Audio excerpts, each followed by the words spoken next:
Live, yes. Oh, as ready as I ever be. Now refresh my YouTube so I can see that we're here. I better. Can you still hear me okay? Because I plugged my phone in so the battery doesn't die. Yep, that's fine. Okay. I'm just trying to get back to comments.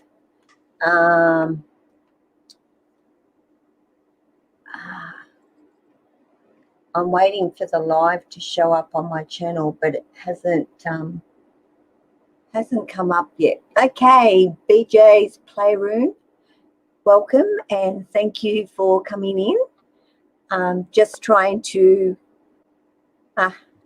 get things sorted at this time.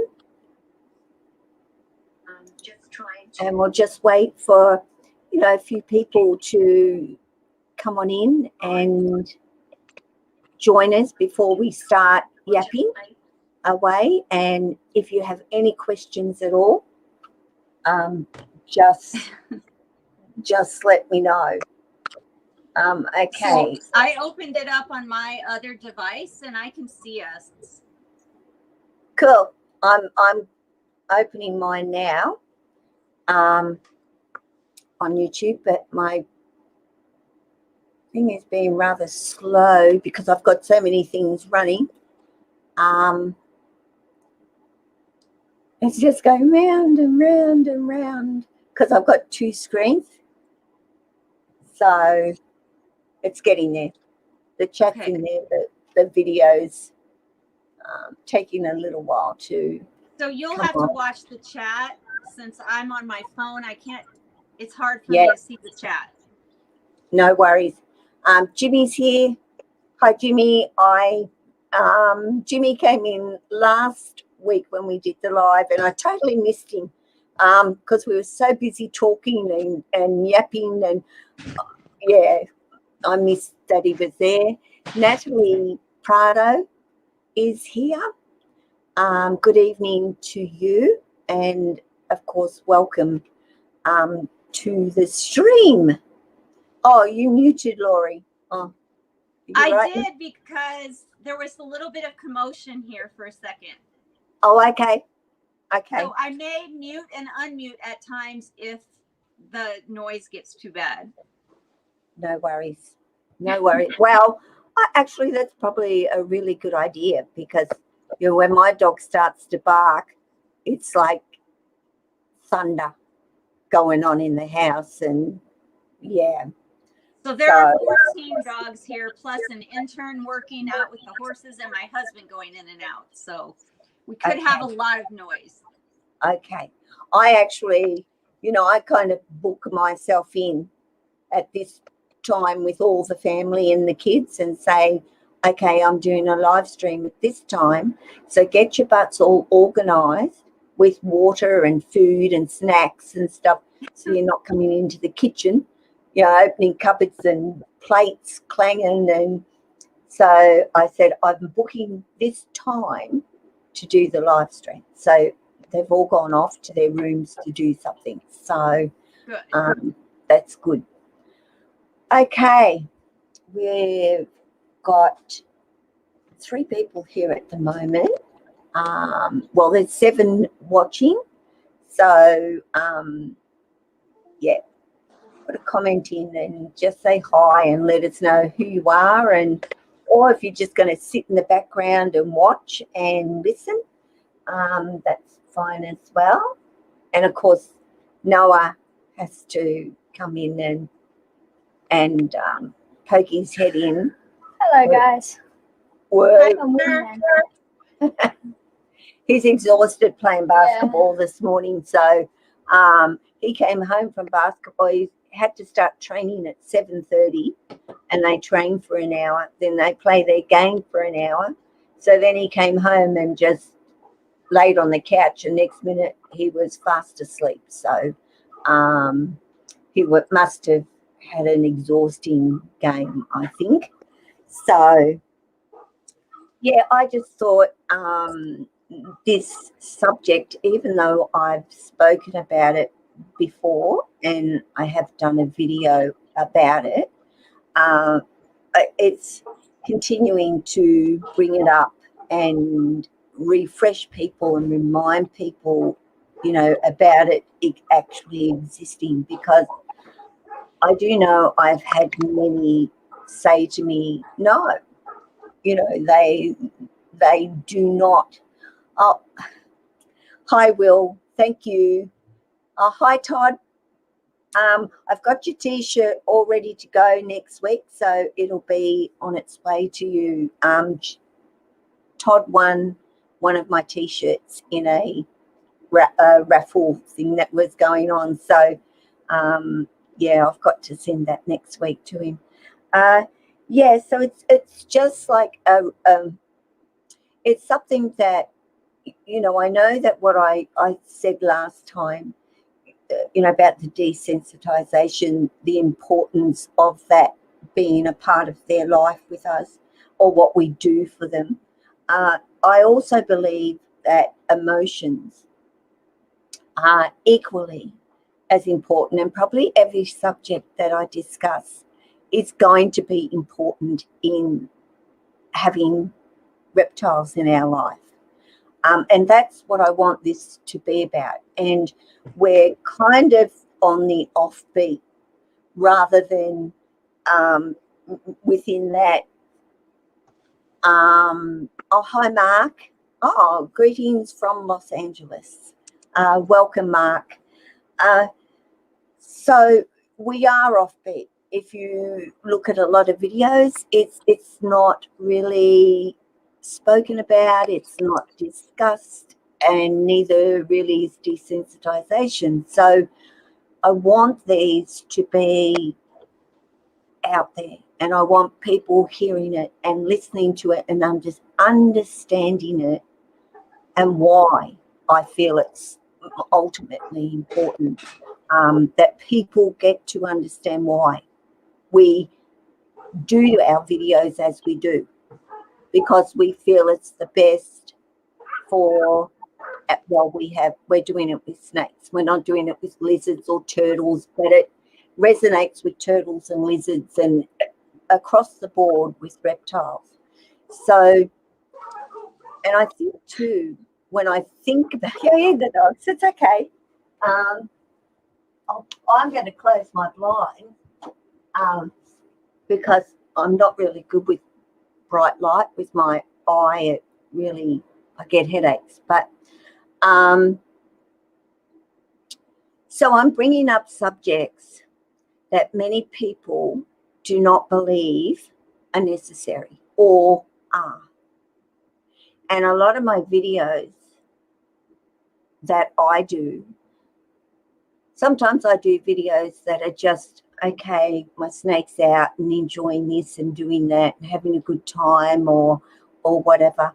But I do try to bring in some type of education along the way I present what I do with my snakes. And I just feel, a lot of the subjects are not really important to a lot of people who do. Hi, J-Dog. Welcome. J-Dog is in the house. You sure are, J-Dog. I just want more people to just take the time, because I think a lot don't. Time is a factor, and you've got 90 snakes. You've also got multiple. I do. And I just moved because the dogs were going berserk. So I moved into what hopefully is a quieter room. Yep. So one of the things is, before we get started, because you said that you really want people to understand why we're talking about emotions and that snakes have emotions. Yeah. And I think it's important that we define right up front as we start this discussion. Yes. That there's a difference between emotions and feelings, and that emotions are a physiological response to stimuli. Yes. So all animals experience emotions. They have emotional responses that are caused by the body's hormones and the body's neurochemicals. when we come in contact with some kind of environmental stimuli. So when we encounter a perceived threat, our body causes us to experience fear. Thanks, Will. And so emotions are scientifically established physiological responses to environmental stimuli, and all animals have them, including snakes and other reptiles. Research supports that just like mammals, snakes and other reptiles experience pleasure, displeasure, fear, anticipation, excitement, anxiety, pain, stress, suffering, anxiety, stress, distress. Yes. And we all experience those things, and we can sometimes get them under control, but we don't always have control of when our body causes us to experience those internal states. And there really at this point is no debate that reptiles are capable of and do experience those internal states. They do. They experience pleasure, displeasure, pain, suffering, anticipation, excitement, a whole gambit of emotional responses and to stimuli. Pleasure. I think pleasure is a huge one that you aim for with your snake. So those are different than feelings. So yes. I can say that something is pleasurable for me. I like the taste of this food, or I like the tactile feeling of this cloth, or I like somebody's company. Those are all pleasurable experiences, and snakes can experience those things. But feelings are something different. Feelings are things like love, hate, sadness, melancholy. These are constructs that we come up with, and we try to put words on to express how the emotions that we're experiencing are making us feel. And we can't know what another feels as far as love or hate, or I might say that I'm sad, but you have no way to actually really know that. I could just be saying that and totally lying. If you say I love you, okay, you told me that you love me, but I don't know if you really mean that or not, because I can't know your mind. Yes. So it's the same with animals. We can't really know their minds, but science can tell us that they experience emotional states like pleasure and displeasure and fear and distress and anticipation and excitement, because we can measure the neurochemicals and the hormones being produced. Does that make sense? Absolutely. So feelings and emotions are actually two different things. And I just want to make sure that as we have this discussion, we clarify which one we're talking about. Yeah. Because one can be quantified and measured, and one can't. Yeah. Yep, absolutely.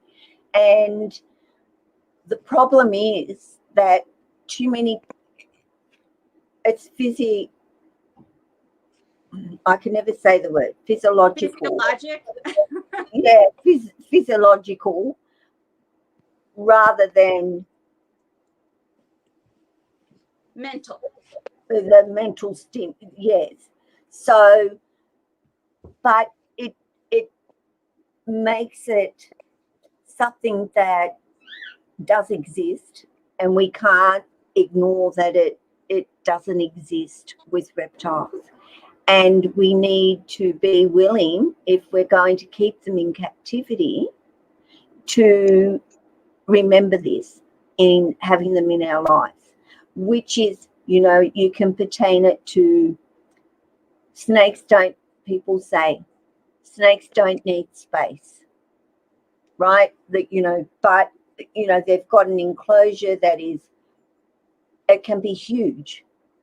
Say it's 8 foot by 4 foot deep by 10 feet across, that still isn't giving them space.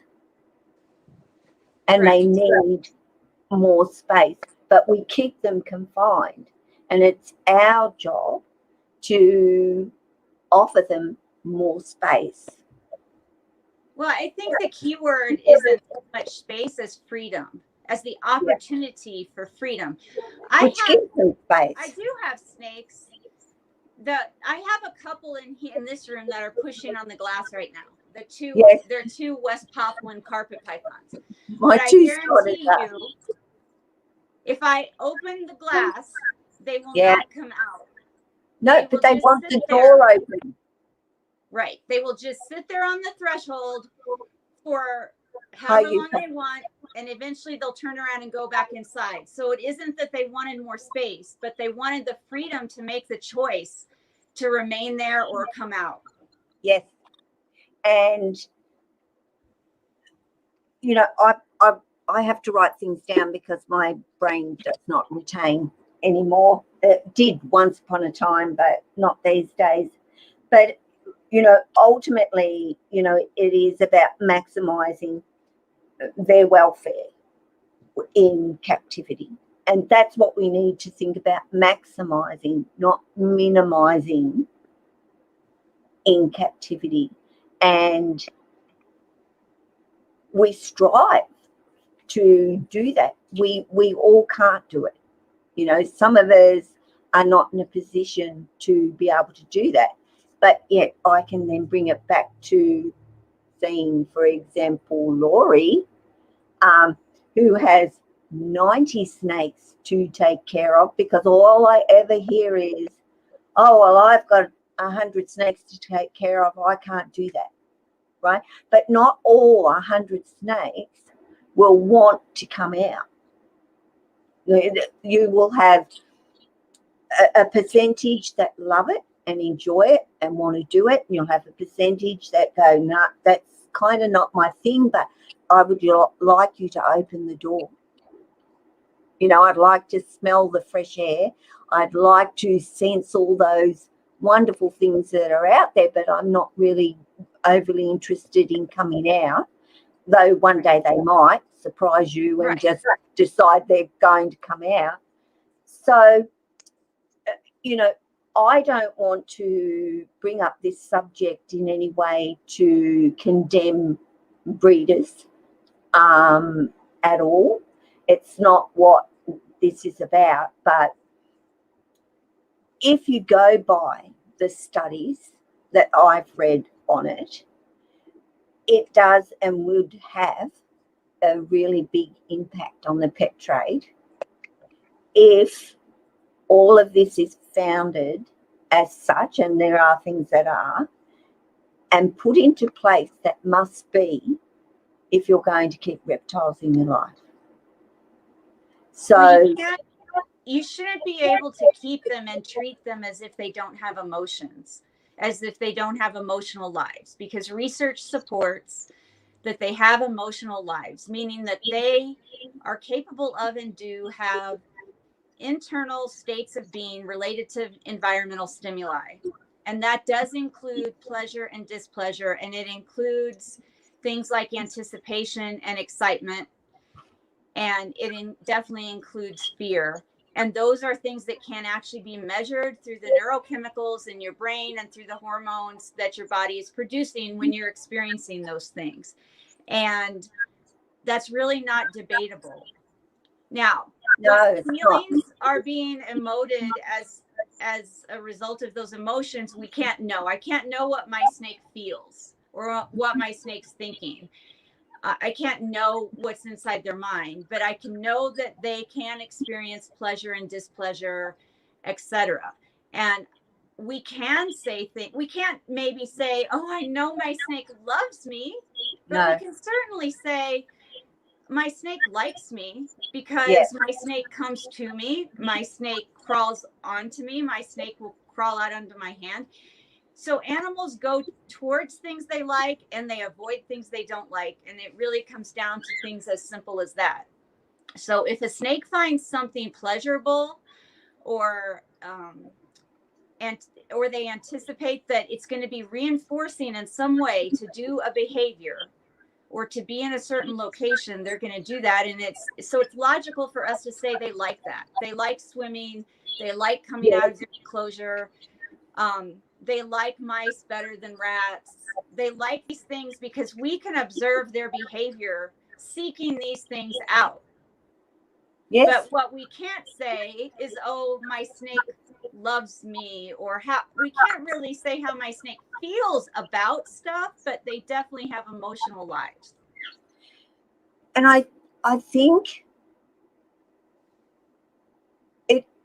it's if you have enough interaction with your snake and spend a lot of time with your snake, you will know, you're not going to know this is exactly what they're feeling right now or what they're thinking, but you can get a rough idea Yes. of what is going on. And I have seen, you know, the basics are fear and trust, because it's that one end or it's the other end, but there's so much in between all of that that comes with their trust of you. And I've got snakes that people will take and they instantly just want to come back to me. Right. They just instantly, no, I don't want to be with this person. I'm coming back to you. I've got, you know, I've seen, which tells me that it's not about, like you said, loving, you know, oh, my snake really loves me, but my snake has a lot more trust in who I am to actually, for them to be around and be comfortable with.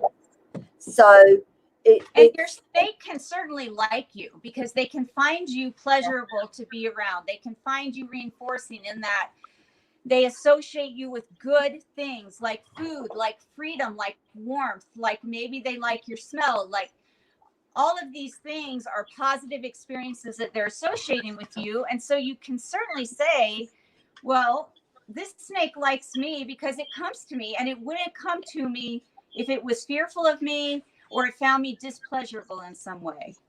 But I have seen snakes avoid other people and come to me. And that may be because they see me as a safe place or as, for some reason, reinforcing over their other alternative. Oh, absolutely. And I'm just trying to get my mouse to go to comments again. It's playing up on me. Oh, and another thing, now that I'm looking at my notes about emotions, they also can experience frustration. Oh, so absolutely. So the research supports that reptiles experience comfort, discomfort, pleasure, displeasure, fear, anxiety, stress, distress, excitement, anticipation, frustration, pain, and suffering. Yes. Now, there are a couple of emotions that need to still be studied in people and animals that we are unsure about if they are emotional states of physiological response to something, or if they're a mental state, in other words, our feelings. And those are things like rage and jealousy. Those two things are very ambiguous in cognitive research when it comes to animals. So there's a lot of debate as to whether your dog can experience jealousy or not. And so do our snakes experience rage or not? Do dogs experience rage or not? It's possible because there are theories in psychology that talk about an emotional hijacking, which is what happens when you commit that crime in the heat of passion, where you're out of your mind and you're not thinking and you're so enraged that you just do something bad.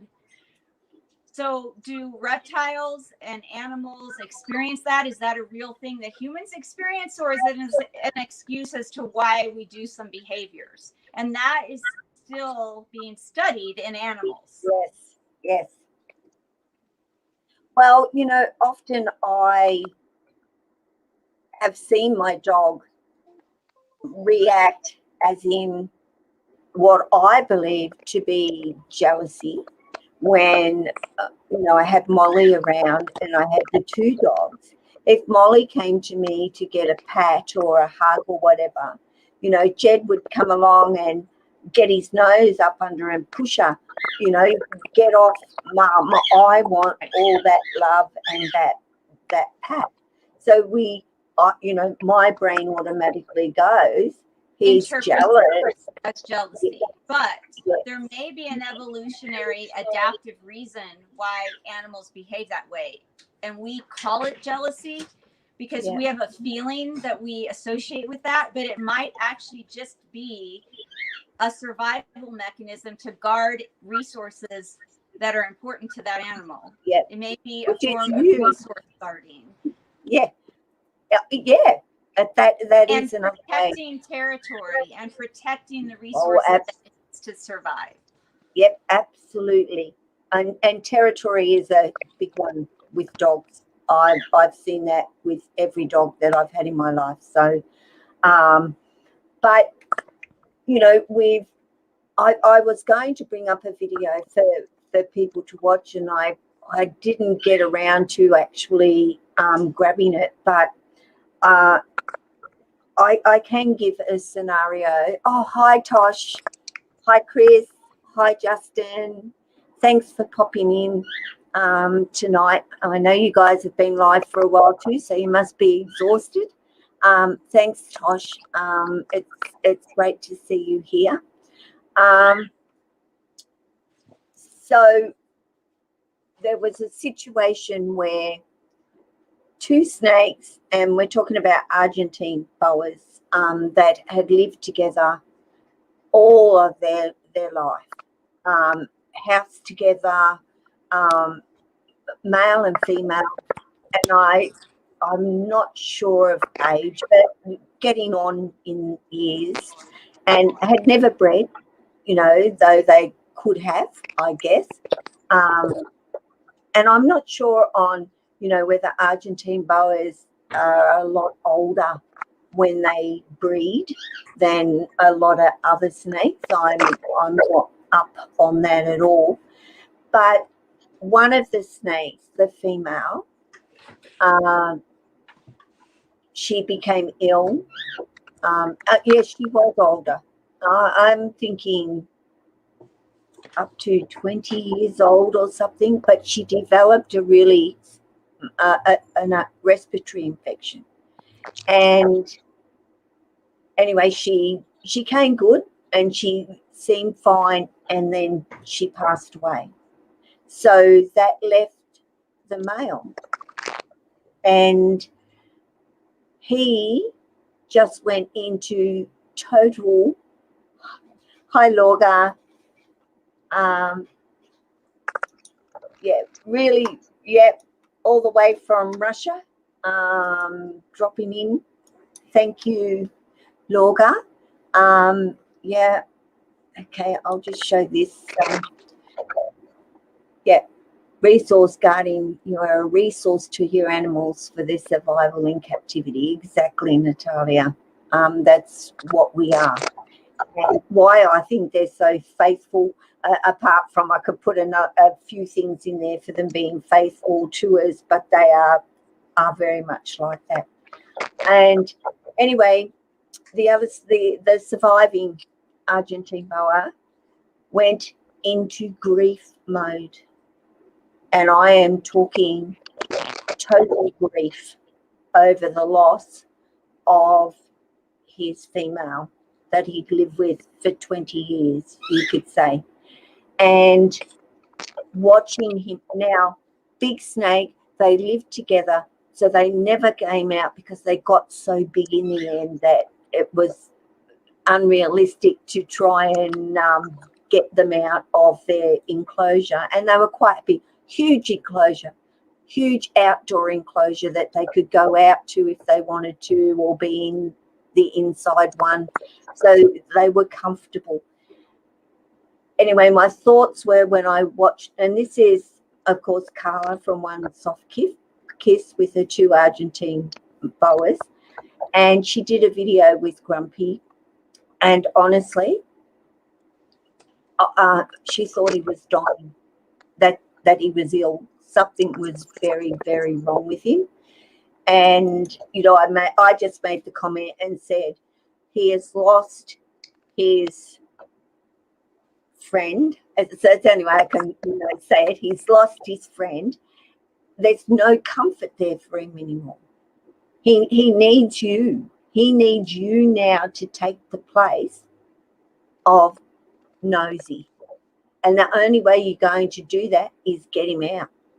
Let him be with you. Let him be around you and so forth.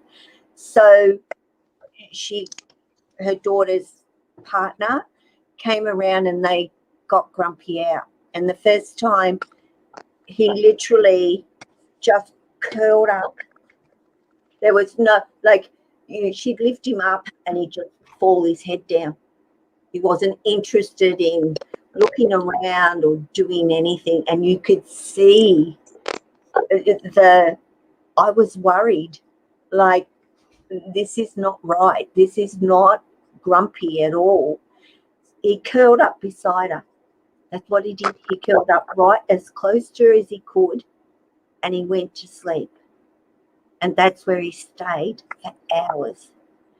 Then she decided, I need to get him out regularly. And that's what she did. What a change in this snake.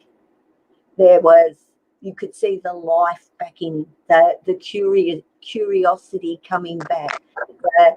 And I think if she hadn't taken it upon herself to give him company, to be around him, he may have passed away.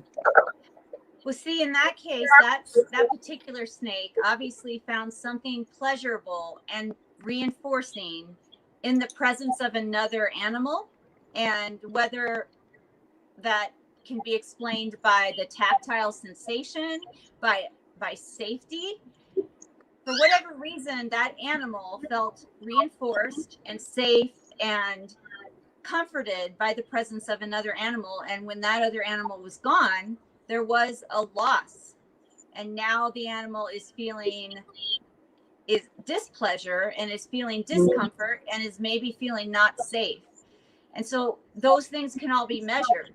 And then on the other hand, we can philosophize about what we think the animal might be feeling, and there's nothing wrong with that. I'm just saying you can't measure that. I mean, we might want to say that snake was sad because it lost its mate, and maybe it actually was, but we have no way to measure that. Yes. And I love talking about feelings and emotions in animals, but I just want to make it clear that they're two different things. One thing we can measure and one thing that we can just speculate about. And I do think it's fun to speculate. If that snake experienced sadness, we don't know, but it would be interesting to know if they can experience an internal mental state that is equivalent to what we experience when we're sad. Yes. Or I did refer to it as a grief emotion, that emotion by seeing him. I mean, I wasn't there, but, I know Carla, and I know how much time she spends with her snakes and watches them, and she had never seen this behavior before. So all of these feelings that we label our emotions, all of these words that we have, they can be tied to one or more of these internal states that I talked about. And so you talk about grief and sadness. Well, that all ties to the internal emotional state of feeling loss. So feeling discomfort or feeling displeasure at the loss of something or the absence of something. So we can tie these feelings to internal states that animals experience. It's just interesting how we put words on them and come up with these linguistic constructs to explain how we're feeling internally. Well, there's not enough study.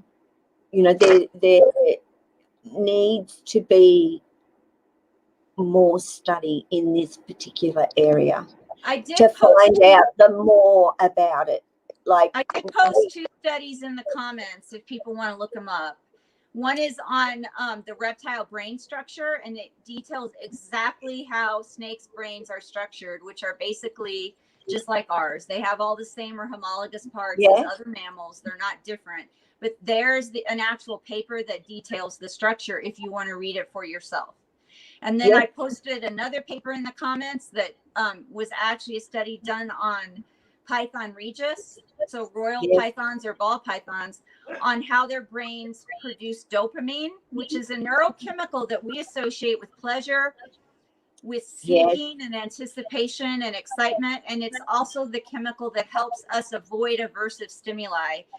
And this study was done on ball pythons and showed that their brains produce this neurochemical. And I think those are important when we're talking about emotions, because that's a neurochemical that we tie heavily to our feelings and emotions, is dopamine. And that's a good way to explain it, Jimmy. Just like you said, he did seem to go into a deep depression. That's what it appeared to us, seeing him in the state that he was in. Mm-hmm. And like we say, we can't say that's exactly what was going on, that he was in a deep depression, but this is how we find out. This is how we will learn things from that haven't been studied yet. Can they feel and get into deep depression enough that they die, from that sadness, that whole situation, if you don't do anything about it for them, if you don't try and bring them back around to enjoy and feel safe and comfortable and whatever. So, for me, every little thing that we take note of, even though we're not studying as such, is how it all can come about in the end. I mean, the Birdman of where he was, Alcatraz, or he was the one that got the studies going on birds. He was the first person that really studied them, that set the study in place to where we are today.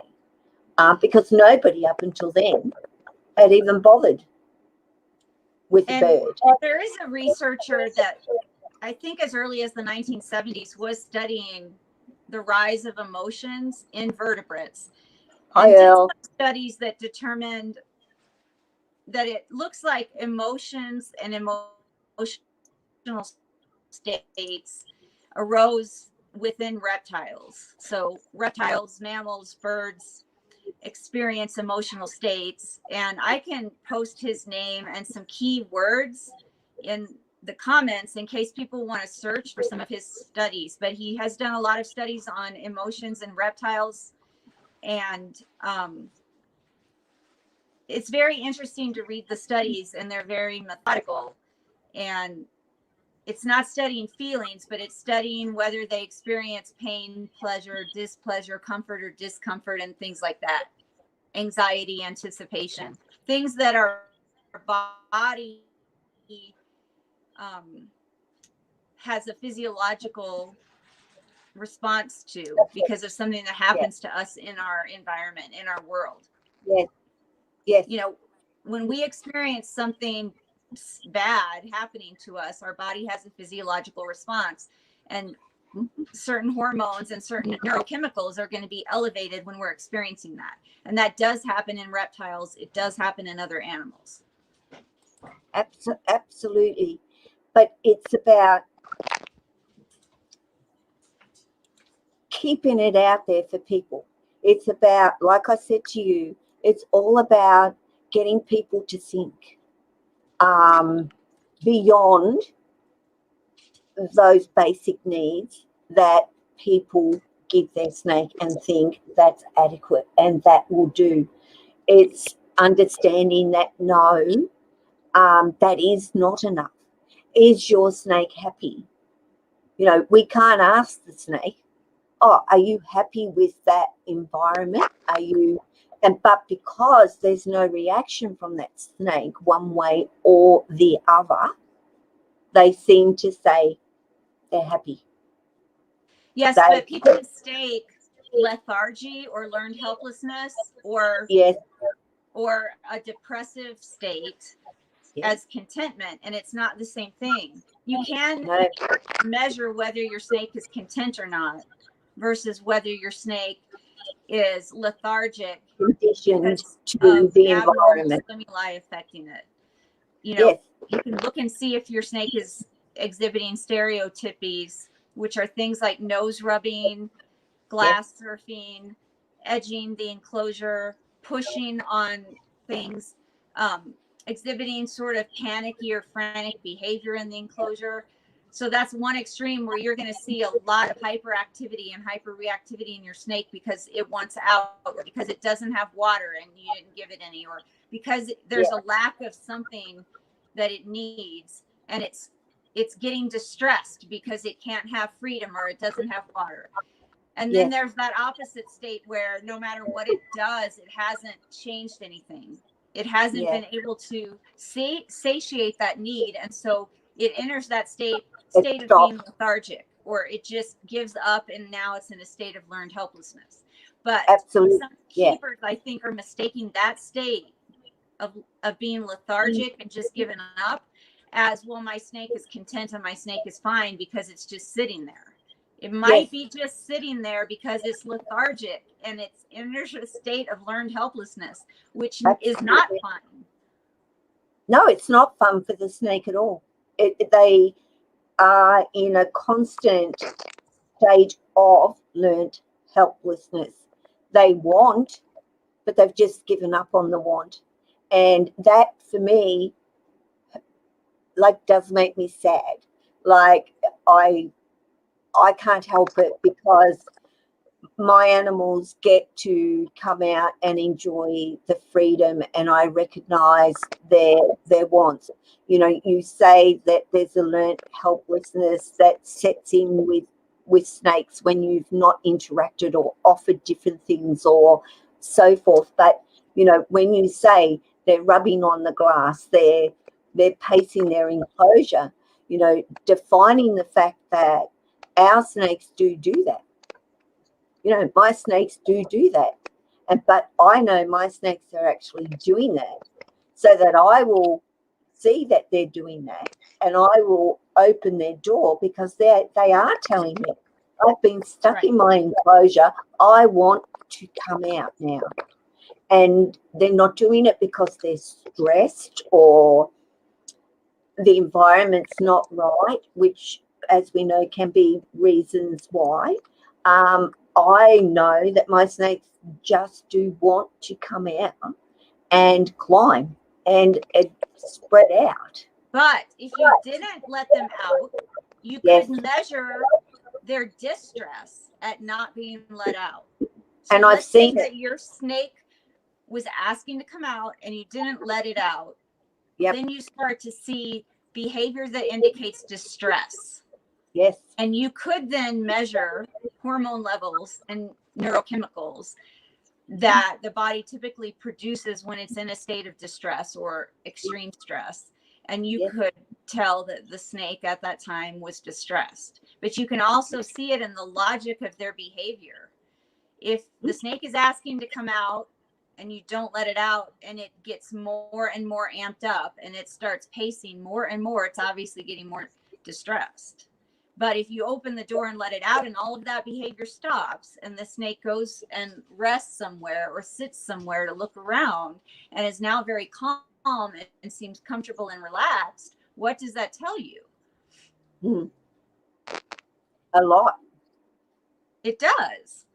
And so while we can't know what our snake is feeling, we can observe their behavior and we can make some assumptions, and then we can test those assumptions by, in this case, opening the door and seeing if the snake comes out or not, seeing if the snake retreats into hiding or if it sits on the threshold, because then that will tell us what the snake was actually seeking.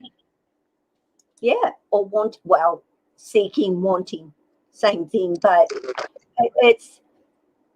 it still comes back to us to acknowledge that this all is fact, that this is truth, that this is important, as a hobbyist, as a breeder, to acknowledge that with your snakes, because Otherwise, it is a miserable life for them. As far as I'm concerned, it is that learnt helplessness. And are they happy with learnt helplessness? It doesn't add up that they would be. Well, good welfare is more than just the absence of pain and the absence of, of bad things. Good welfare is also having opportunities to experience comfort and pleasure and to seek things out, because that's part of what animals have evolved to do.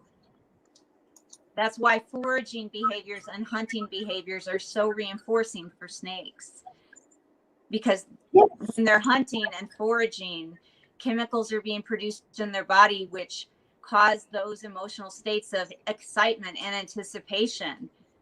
It's just like when maybe you don't, I don't either, but people play the slot machines, right? And they don't always win, but they keep playing in anticipation of that one time when they win really big and the slots pay off. And animals are no different. They can experience reinforcement just from that sense of anticipation of getting something. Yeah, and it's allowing them, like you say, to, thank you, Natalia. It is about allowing them to be able to do that. That's the key to all of this, is allowing them. And trust me, sometimes I sit back and go, why did I start this? Like, I've started something here, and now you can't turn back, because you cannot give and take away. Right. I would rather you never give than take it away. Well, and that study has been done with animals. And so once an animal's had enrichment or had environmental or mental stimulation and you take it away, that is worse for the animal's emotional state than if you had never given it to the animal in the first place. Yes. I know Natalia had a question about... Yeah, I've put it up on screen. Snakes emotionally mature as they age, and that's a great question. And I was just discussing this with somebody yesterday, that we have done research in animals like dogs, that they have certain developmental stages that they go through, and like puppies have this fear stage they go through, but there are also certain developmental milestones that they need to reach by a certain age, or it can affect their temperament and behavior as adults. We don't know that about snakes, and we can't assume that because that happens in humans and in puppies that it happens in snakes. And I'll tell you why it's more convoluted, because humans and dogs are altricial. It means that when they're born, they require parental care. They require some behaviors to be learned from their parents and from experience, and they can't fend for themselves the second they're born. They have to be cared for. But snakes are born precocial, which means as soon as they're born, theoretically, they're able to go out into the world and eat and defend themselves and find shelter, etc. So do those developmental milestones, and does emotional maturity differ in precocial species from altricial ones? I don't know, but I think it's possible, just because the nature of the two are different. One has to be cared for until they're older, and one doesn't. Yes, but I see different behaviors from my snakes as they age, but I think that comes from experience and learning. Yes, absolutely. So that is why you'll see maturity happening. I will put the word maturity happening because of what they've learnt.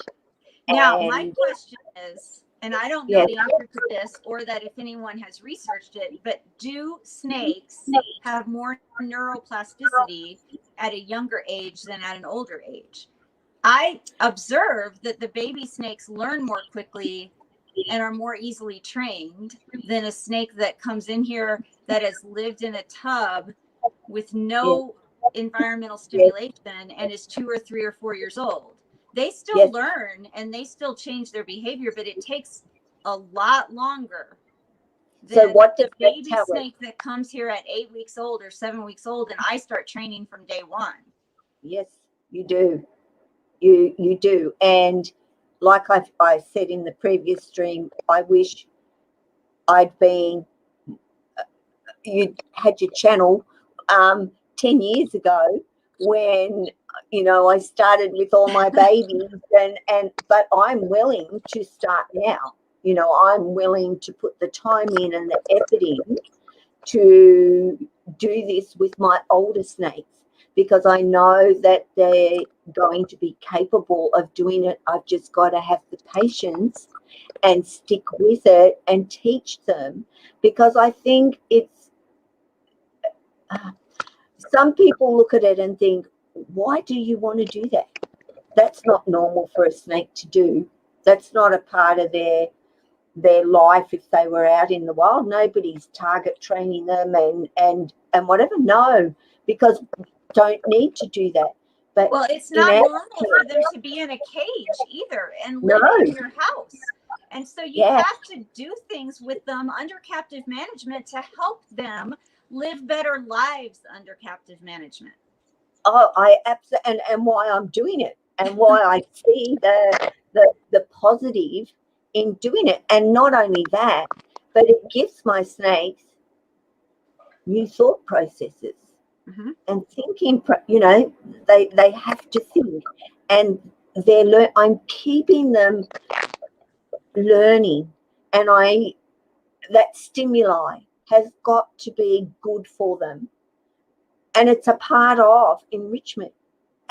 You're combining so many things in that one activity, and once you get them to where they will come all the way out, and that's why I made my snake tree, that I put together, because that's what I want to use for my bigger snakes and my little ones, because my little ones use it equally, but gestational. That's what I would like them to do, so that I know they're going, because for me it's more about, I do not like having to go in and pull them out of their enclosure. That is a thing that I choose to avoid and I don't want to do. And fortunately, because from a very young age, I've opened doors and I've allowed them to just come out of their own accord. There's snakes that are quite happy to come out, but I want to be able to do it when they don't want to come out. Like if I've got to take them to the vet because they're not well or whatever, I want to be able to get them to come out. And if that means, like you do, first of all, target training and the food is the reward, but for them to then cognitively understand, okay, she showed me the target and I came out and I'm rewarded with some freedom. And of course, then I've got to put them in a tub or a carrier to take them to the vet, which isn't going to happen that often. Right. But I'm really looking forward to being able to get my big snakes to come out on there. And, I've added more things and I've done more things to it. And I see pleasure. I see them on it and I can see I see excitement. Yeah. This is new. This is different. Where can I go? Climb that branch? No. I'll go all the way up on the top of that branch. No, I'll go over here. They just are so excited to explore it. And I see those reactions in my snakes. So that's why I sort of say they're not, they are sentient. They do have the ability to show you, and okay, they're climbing all over it. They're like checking out every branch, everything that they can climb on, curl on, sit on, get to the top of. And okay, I associate that with the curiosity, because we know first and foremost they're so curious. But I also see that element of pleasure and excitement with something new. Well, it may simply feel physically good and pleasurable to them to touch those different textures, to be able to physically move and get exercise and expend energy that they're not able to do inside their enclosure. I mean, for some reason, they find that reinforcing. And I don't always need to know why. I just need to recognize that they do. They like experiencing that. They like doing this behavior. They choose to do these behaviors because they find it reinforcing. I don't need to know why. I just need to make sure that I allow them the opportunity to do it because it's what they are expressing they want to do. Yeah. And I want, I would just, the study with Can Snakes Hear Us, that was long awaited and long needed study to be done for people to understand that, snakes can actually hear us garbly, but, they can hear us, and I think short, sharp words, they would click to, and with an action following that short, sharp word, they would get to know exactly what that word means, like a dog. No, and you're kind of putting your hand, you're not going in there or that crack or whatever. And so I think that was a long needed study to be done. I think I need to release that video of how snakes hear just as a standalone video because I included it as part of one of my other series, like the Super Dwarf Sunday series, as just a segment in a larger show. But I feel like, and I do have more footage than just what I included in there. So I could put that out as a standalone video of just, this is how snakes hear. And then people wouldn't have to search for it in the video. I didn't know it was going to be so popular, I just included it as like a little news piece in a bigger video, and I didn't know so many people were going to be specifically looking for that. Yeah, I think because they doubted it, and they need that fact put in front of them for them to actually go, oh, they can hear us. But without that, you would have heard no snakes in there. So that's why I think anything like that needs to be prioritized as we're not always just talking about, I don't even know what to say. Our aim is not to just how to care for snakes. Yes, that's what we're talking about, and that's what we want to prioritize. But the care that we're asking is more than we know that millions of snakes get out there. I think it's important. I mean, it's important as caretakers of any animal you're taking care of to know about that animal.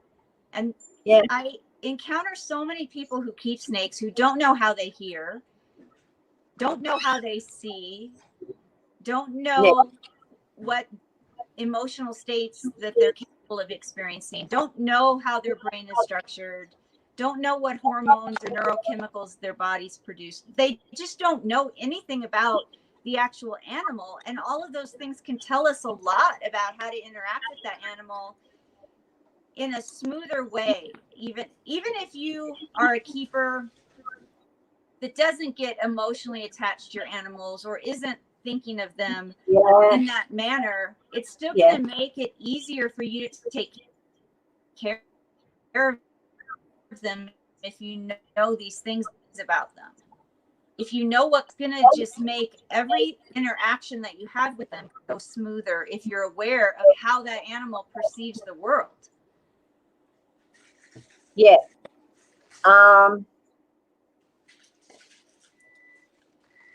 think a lot of people are very worried. I think as more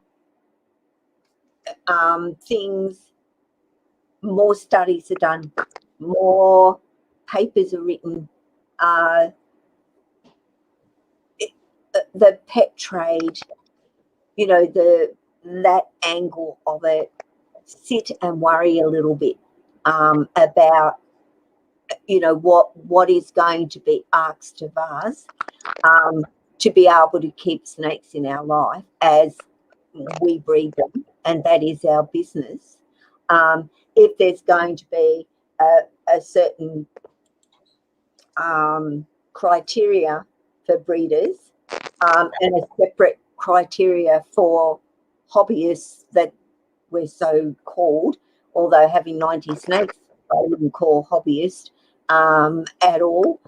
But I think they're worried that the more research that is done and the more that is found out and the more that the needs of snakes are going to be put first rather than the convenience to people that breed them and so forth, there's so many that would, I asked the question, if you had to, do this, if you had to give your snakes freedom on a regular basis, if you, had to follow all that fact that we know what emotions they do and are capable of and need, it's a need that needs to be met, then how many people would breed snakes, like as a business, if the rules changed? Right. And they worry. And I'm not for, people say, oh, you're giving Peter an opening here to come in and mess things up. That's not what I'm doing at all. But I am saying a better life for snakes in captivity. That's it. I see so many that, I do see some breeders that are amazing, with their animals and understand the more is necessary and they give as much as they can, having many snakes in their life. But you see the other end where they just flip them, they are a product. They are, and they're the ones who are worried, I think, about people speaking out and saying, you're not taking good care of your snakes. Like I will say, you are not looking after your snakes properly.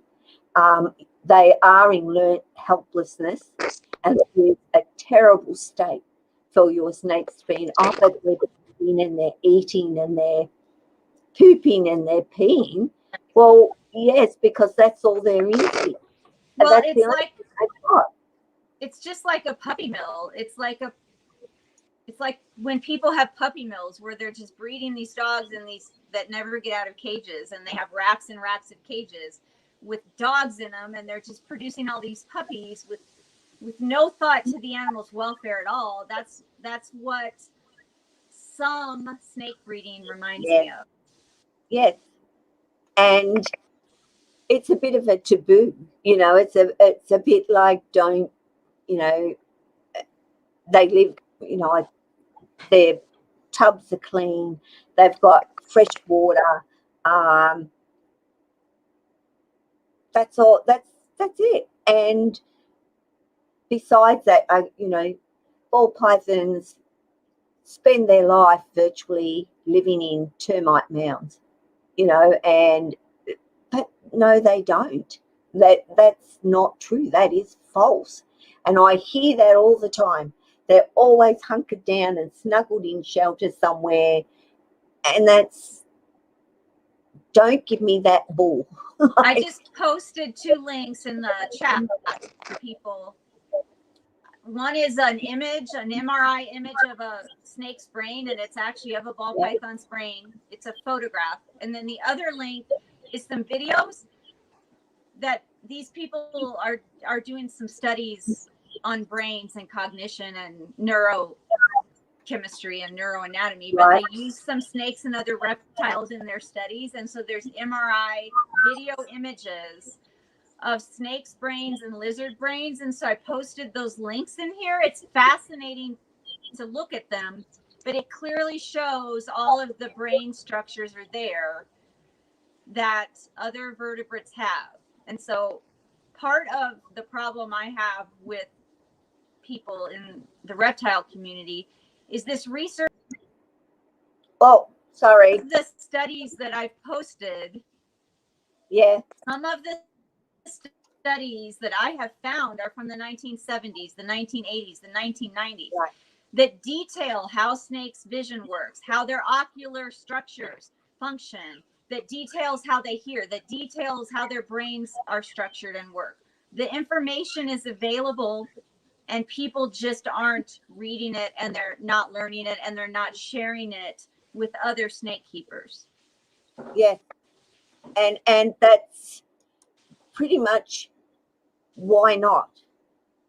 Why aren't there more people talking about this side of it? Because there's no money in that. Sorry, but I'll be blunt. There is no money in that.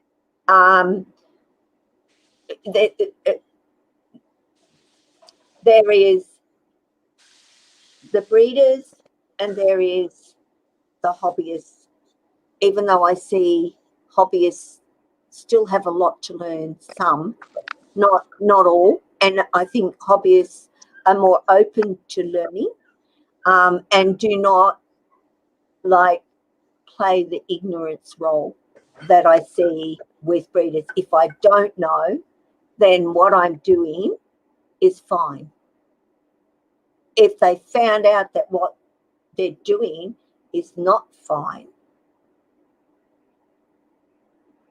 all hell would break loose, changing how they do things.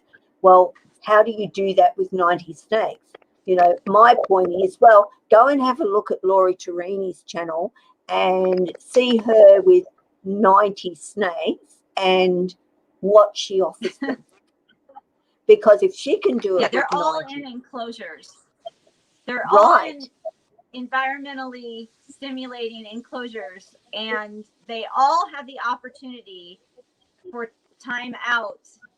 They don't all choose that, and I don't force it, but they all get opportunities to exercise out of their enclosures if they choose.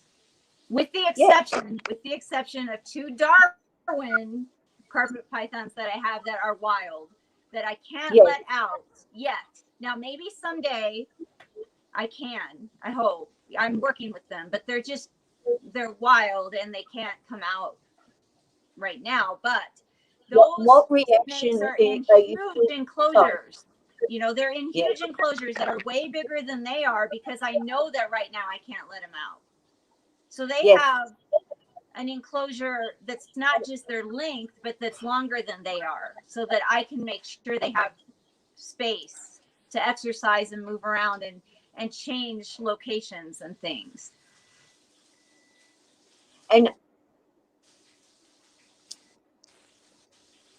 I just see so many snakes wanting interaction,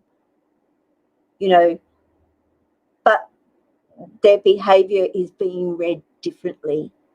And I can't go through the screen. I can't jump into where that snake is and say to that person, no, you're wrong. This is what that snake is actually telling you. It's not saying it's hungry. This isn't a hunger behavior. This is a defensive display right at this particular point. and not food related. And I don't, doesn't make me like, well, I'm dead on and I know that's exactly what is going on, but I would bet money on it that this is the situation. And I see a lot of people not reading their snake's behavior and understanding what that snake is actually telling them, and they just don't do anything about it. And that's why I want people to get up and do something. You're muted.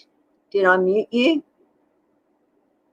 I said, yeah, I could talk about behavior for another 2 hours, but we won't, because I've been in an animal training conference all day.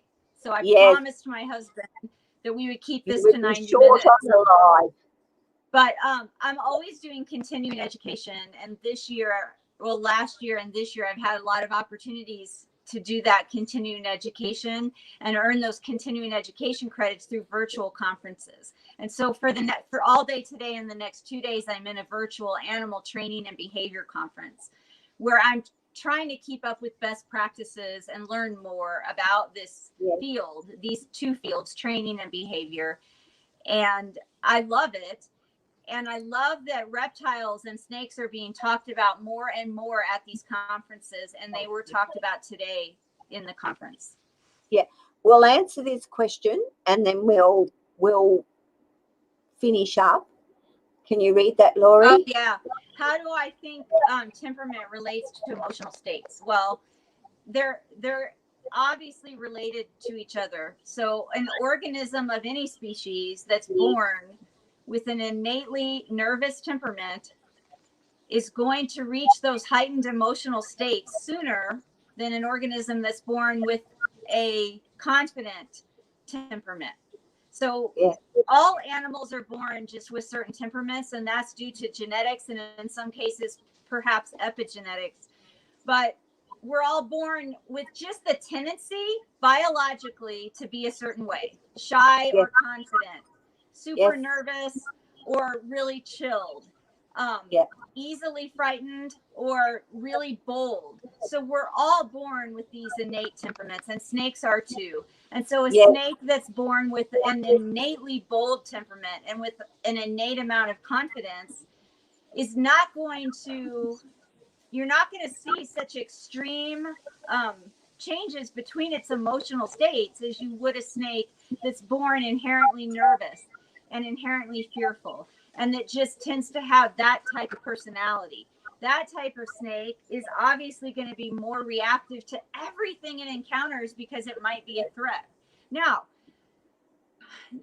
that's evolutionarily adaptive. And just because we prefer the snakes under captive management that are bold and confident and not afraid of things doesn't mean those are the ones that would survive in the wild. Because they probably wouldn't. The ones more reactive to everything that think everything is a possible threat are going to survive longer than the ones that don't. But we want a certain temperament when we're keeping snakes as family. And those are the snakes that are confident and bold and less fearful, less shy of novelty, because those are the ones that more easily assimilate into a human household. And so you're going to see less emotional swings from those animals than you will the other type. Absolutely. And I have a tendency to believe that can be, that temperament can be passed down from the parents and what their temperaments were like. And that's yet to be proved too, really. Well, well, maybe not specifically with snakes, but there's been enough research in humans and animals. There's absolutely a biological and genetic link to temperament. Absolutely. And so if you have parents that are innately nervous people that are bothered by everything and terribly introverted and shy, their children are more likely to be that way as well. And it's the same with animals. If I have 2 dogs that I breed that are really confident animals and really have what we would consider great temperaments, the puppies are more likely to have that capacity. And I say capacity because we can ruin that by the way that we raise them. There's also an environmental component to temperament too. And that's why and I don't understand why people are breeding snakes. You know, it seems like people take no mind to the temperament or the personality of the snakes that they're breeding. They're breeding two snakes together because they like the way they look, when I think that they should be breeding two snakes together that have good temperaments, that have good personalities, that do well working with humans, because those are the kind that are going to thrive under human care as a family pet, not the ones that are inherently nervous and reactive and shy and tend to bite. Yes, I completely agree. And why isn't that happening? And why should that not be a priority when it comes to breeding? That's exactly what you want from mum and dad. That's how I see it. And there is no debate. There is a genetic biological component to temperament. There absolutely is. So if the parents have what we would deem good temperaments, the babies are more likely to have the capacity for good temperaments, but there is an environmental component to it, and there is an experience and learning component to it. Well, when they're born, they're only on their first start of learning, and then if they've taken into an environment that is negative, then there is every possibility that chilled snake can turn out to be the worst snake that you have, you know. So it is about that too. So I just did a little behavior consult with somebody about that very thing today. This person had known this snake as a hatchling and interacted with it, and it was a very confident snake with a good temperament that would seek to come to you and was easily held and worked with. And then this person was away from that snake. It's not their snake, for a while, and now is interacting with that animal again, who has been in someone else's care, and the animal is fearful. It's exhibiting escape and avoidance behaviors. They described it as one of the most fearful and reactive snakes that they've seen. And that is sad. And it makes me really sad, because the animal we know wasn't like that from the beginning. Something has happened to it to cause it to be the way it is now. It doesn't just one day wake up and decide to be fearful of humans and exhibit escape and avoidance behavior anytime a human comes near it. Something happened where now that animal has bad associations with people and sees people as an aversive stimulus that it wants to escape from. Yes. And it wasn't like that initially. And that's why I say to people quite often, start working with your snakes from the very day you get them. You know, bring them home. Yes, they need to settle into their new environment and so forth. Don't touch them. Open the door. You know, let them settle in for a week or so, but make your presence known. Don't completely ignore that snake for a week like you don't exist at this point. You know, continue to have a limited, open the door, say hello, let them get your smell, and by putting your hand in and touching some of the things in their enclosure without intimidating them, of course, and then open the door. And I mean, make sure the experiences are positive and good, and that you're not doing things to the animal that it sees as aversive, and you aren't the one to judge that. We aren't the ones to judge what the animal perceives as aversive or not. The animal is going to perceive that. The animal is going to tell us what it's afraid of or not afraid of, or what it's worried about or not worried about. And we need to listen to that.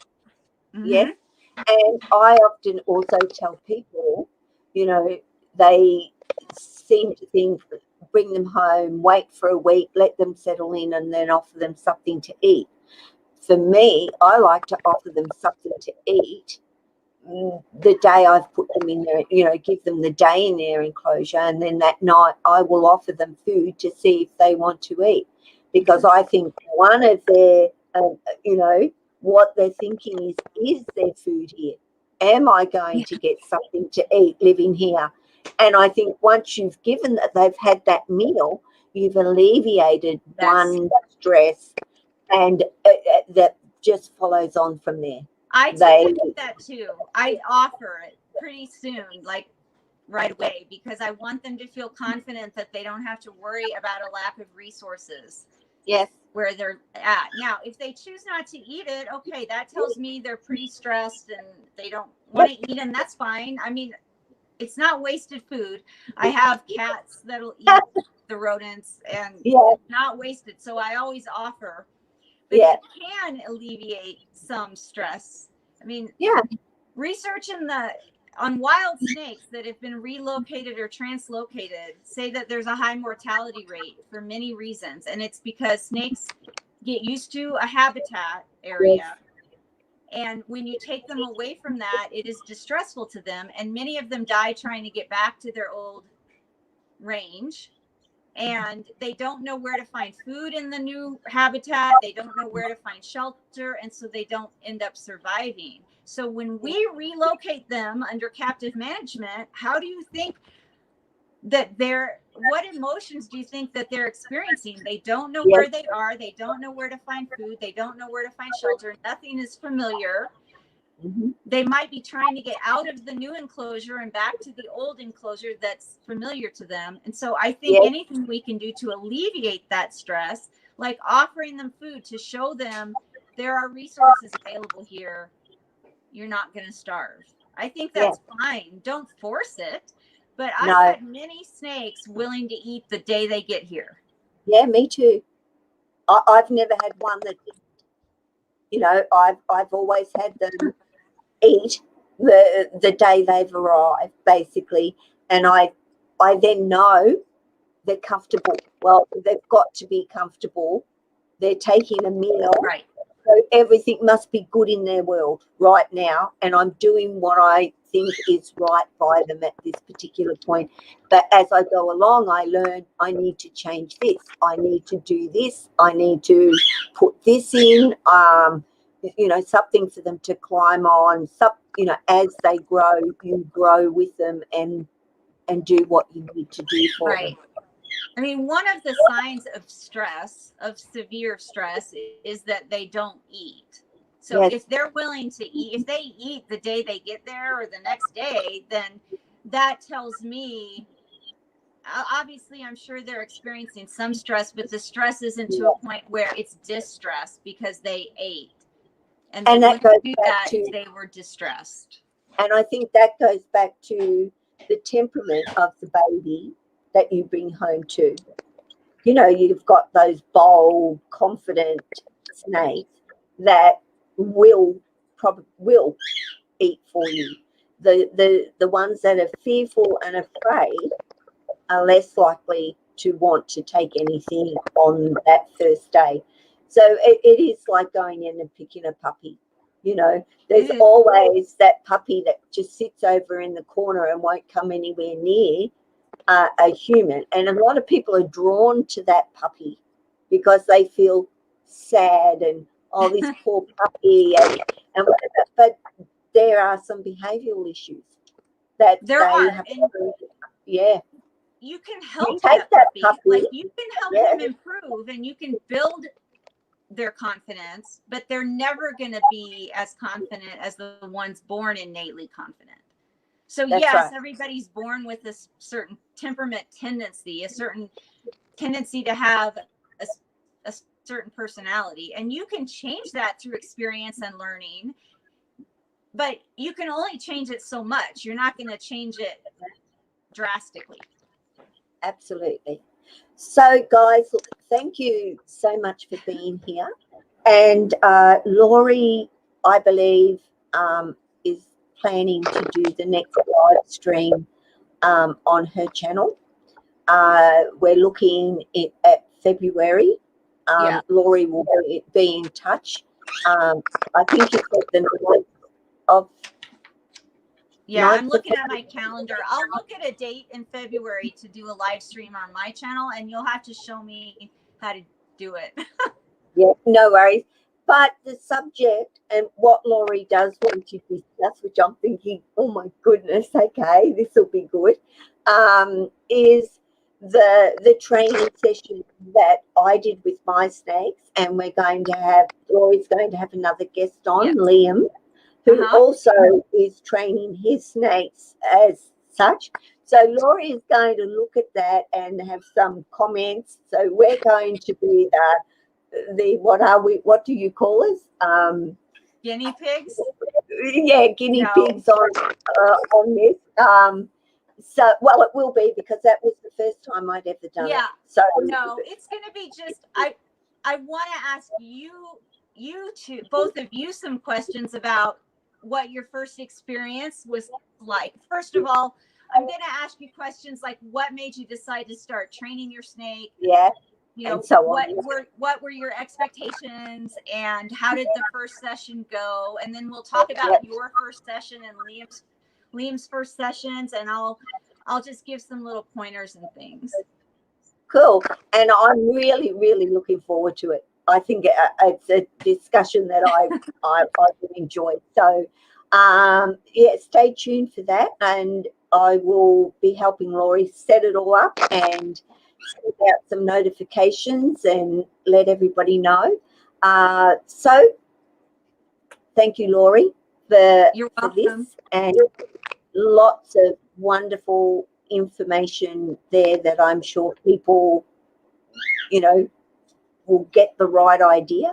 I hope. I've also put a link in the description of the live stream of papers that were written and published in 19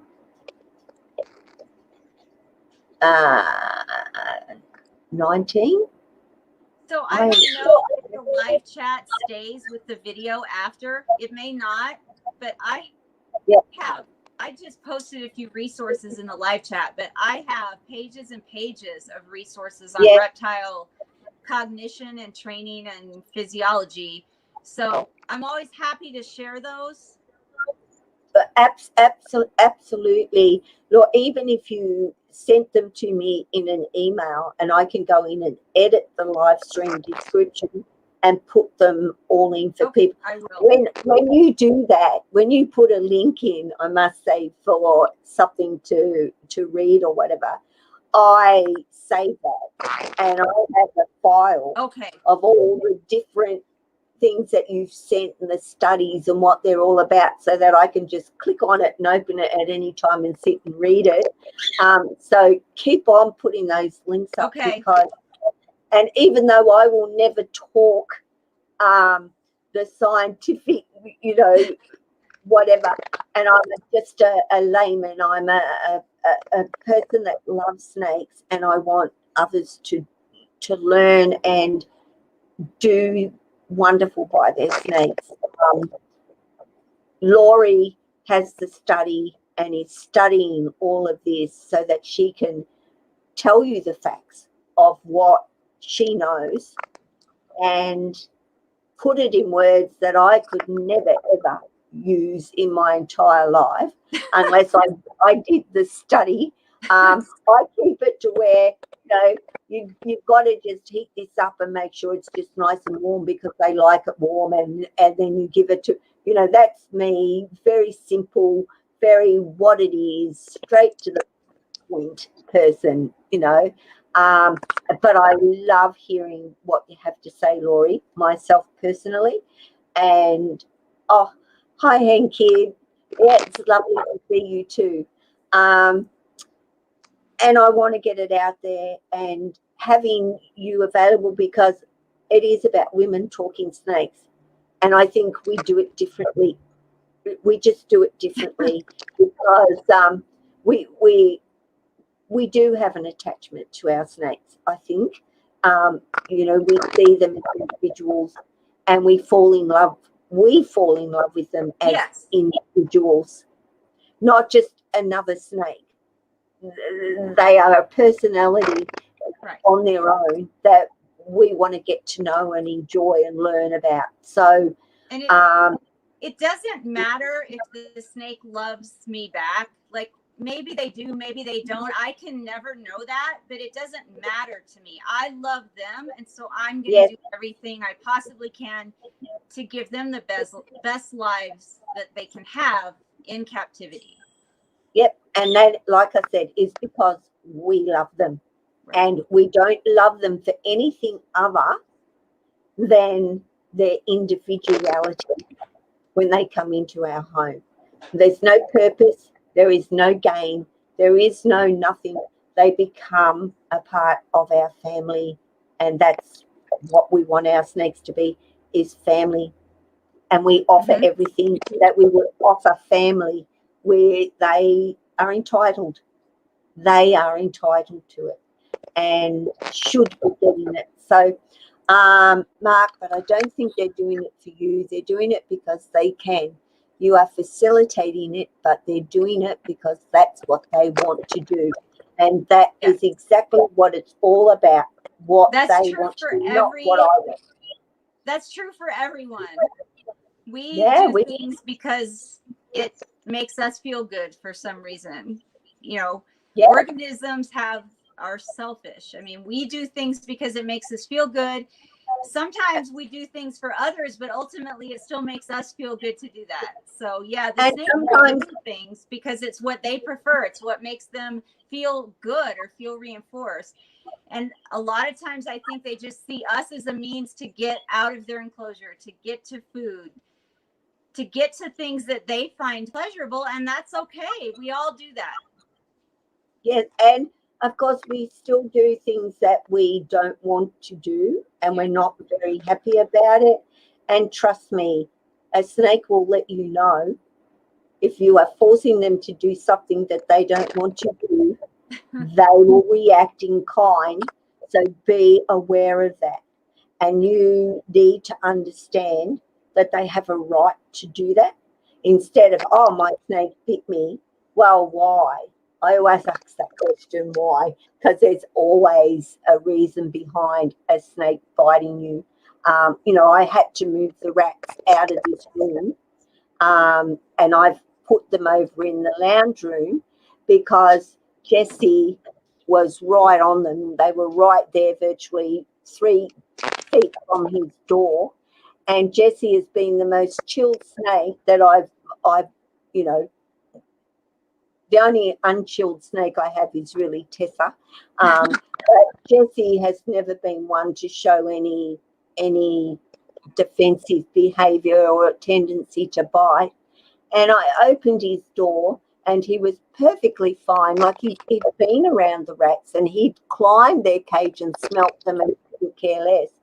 But the other day when I opened the door and he came out, and then I went to just support him so that he could move on to something, and he swung around to bite me. And I knew I hadn't done anything. And then I thought, well, the rats are they're older now, so their scent is a lot more. I knew straight away I had to move the rats. They had to go in the other room. And Jesse's been fine ever since. So I knew he wasn't biting me because I was touching him wrong or doing something wrong. He just smelt rat. And I was a warm hand underneath him. And fortunately, where I had him, he didn't have enough swing around to actually get me, and I was able to move my hand out of the way. And that's a great example of a snake doing a behavior without thinking. Like he smelled food and then just did that without any appraisal first, and that's an instinct. And we all have things like that we do, but then we and snakes can learn not to do that. And that's a whole other interesting topic. Yeah, and we'll certainly swap, with our subjects. But I'm so glad that you've been. Well, thank you for having me and inviting me to the channel again.